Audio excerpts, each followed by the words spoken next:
smiling, cracking jokes. This was Alexei Navalny yesterday, as he gave testimony by video link from prison. Even court officials managed to smile. But today, Russia's prison service said that Mr. Navalny was dead. It claimed that inside this penal colony he'd fallen unconscious and that medical teams couldn't save him. Russian TV rarely mentions Alexei Navalny.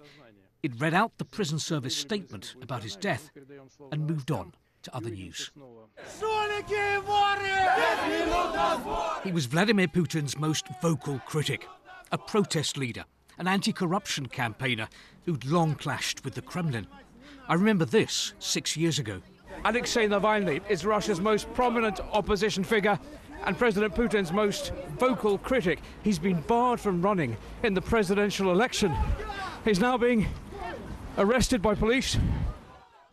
In 2020, in Siberia, he'd been poisoned with a nerve agent and airlifted to Germany for life-saving treatment. He accused the Kremlin of trying to assassinate him. But as a politician, he felt he couldn't stay away from Russia. When he returned the following year, he was arrested on arrival. He'd been in prison ever since, his friends and family fearing for his safety. Just hours after Alexei Navalny was reported dead, his wife Yulia made a dramatic appearance at the Munich Security Conference. She couldn't confirm his death, but...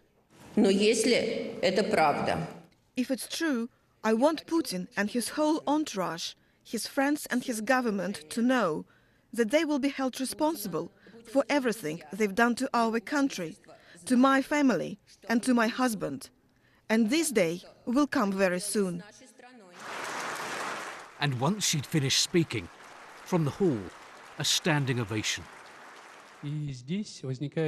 Back in Russia, President Putin was meeting industrial workers. He made no mention of Alexei Navalny.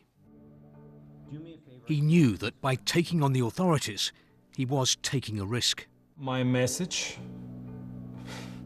for the situation when I'm killed is very simple: not give up. Not all Russians supported Alexei Navalny, but in Moscow and in other Russian towns, people came out to remember him. In a country where dissent has been silenced, for many here, just doing this was an act of courage. So at this makeshift shrine, people have been putting down portraits of Alexei Navalny. They've been laying roses and carnations and lighting candles, as you can see. And here at the end, there's a sign which says, "We won't forget and we won't forgive."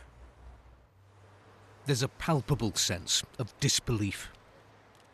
I was see the news on my phone, and first my reaction was like, it's just a joke, it can be real. But then the news was coming more and more and more, and I was crying like for 1 hour. What was your reaction when you heard the news about his death? I was with my friends. I was broken. I really thought that it couldn't happen. Like, never. That's the phrase I've heard so often from Russians in recent times. We never thought it could happen. Steve Rosenberg, BBC News, Moscow.